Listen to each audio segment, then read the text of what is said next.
பகவத்கீதையில் 6வது சாப்டரில் 38வது ஸ்லோகம்.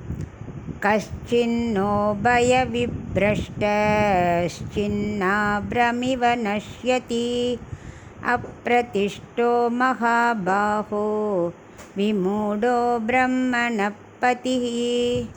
இப்போ இதுக்குள்ளே அர்த்தத்தை பார்க்கலாம். அர்ஜுனன் தான் கேட்டுருக்கான். 37, 38, 39 அவன் அவனுக்கு இருக்க சந்தேகத்தை கேட்டுருக்கான். இது இப்போ அதில் இன்றைக்கி 38வது ஸ்லோகம் பார்க்க போகிறான் அர்த்தத்தை. அவன் என்ன கேட்குறான்னா, இப்போது உலக பலன் இருக்கு இல்லையா, சாதாரண காமிய பலன் மாதிரி, சொர்க்கம் வேணும் இல்லை பணம் வேணும், அதுக்காக உள்ளெல்லாம் பலனுக்காகலாம் பெருமாளை சேவித்து பூஜை பண்ணுறோம் இல்லையா, அந்த மாதிரி குறித்து பண்ணுறவாட கதி என்ன ஆகும்? இல்லை ஆத்ம சாட்சா்காரத்துக்காக பிரம்மத்தை பற்றி உபாயத்தை செய்யாதவன், அப்போ அவன் இதை எதிர்பார்த்து பண்ணுறவன், இல்லை உபாயம் வேண்டாம், ஆத்ம சாட்சா்காரம் வேண்டான்னு இல்லாட்டா மறந்தவன், பாதி பண்ணின்னு இருக்கான், மறந்து போச்சு, அவனுக்கு அது பிடிக்கல, உடனே இதுக்கு வரான், அந்த மாதிரி அரைகுறையாக விட்டால் அவனோட கதி என்ன ஆகும்? ஏன்னா நம்மளும் அப்படி தானே, ஒரு நல்ல காரியம் என்ன பண்ணுவோம், ஆரம்பிப்போம், நல்ல கொஞ்சம் தூரம் போகும், திடீர்னு பார்த்தா ஏதாவது ஒன்று தடங்கள் வந்ததுன்னா அப்படியே முயற்சி விட்டுடுவோம். ஸோ அவன் அதான் கேட்குறான், பாதியில் விட்டுட்டா என்ன ஆகும் அப்படின்னு.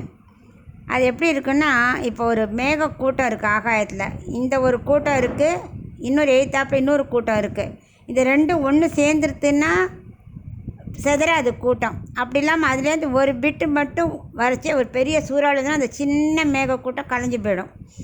அதே பெரிய திக்கு மேகக்கூட்டமாக இருந்ததுன்னா அது அதோட ஜாயிண்ட் ஆகிடும். அந்த மாதிரி உலக பலனுக்காக பிரயத்தனப்பட்டுட்டே இருக்கோம்னு வச்சுக்கோயேன், அது ஒரு குரூப்பு. ஆத்ம சாட்சா்காரத்துக்காக எதிர்பார்த்து பண்ணுறது இன்னொரு குரூப்பு. ஸோ இந்த மேகக்கூட்டம் மாதிரி உலக பலனுக்காக பண்ணுறவன் என்ன பண்ணுறான், நமக்கு இது வேண்டாம், ஆத்ம சாட்சா்காரம் தான் வேணும் அப்படின்னு நினச்சான். அவன் கரெக்டாக அதில் போய் ஜாயிண்ட் ஆகிட்டான்னா ஆத்ம சாட்சா்காரத்தை கிடச்சிரும் உனக்கு. அதில் ஒன்றும் சந்தேகமே வராது. சூறாவளிலாம் வந்தாலும் அதை ஒன்றும் பண்ண முடியாது. அப்படி இல்லாமல் அதுலேருந்து ஒரு சின்ன பிட்டு மேகக்கூட்டம் நகர்ற மாதிரி மைண்டு கொஞ்சம் செதறி போகிறது. அப்போ போனால் வேறு பெரிய காற்று வராமல் நம்ம மைண்டு என்ன பண்ணும், வேறு எதையோ சிந்தனையில் போயிடுத்துன்னா செதறி போயிடும், அந்த ஆத்ம சாட்சா்காரங்கிற கூட்டத்தோடு சேராது. அப்போ ரெண்டுலேயும் இருக்கிறவன், நடுவில் இருக்கிறவன், நழுவினவனோட கதி என்ன ஆகும்? இதுதான் அவனுக்கு இந்த 38வது ஸ்லோகத்தில் உள்ள சந்தேகம்.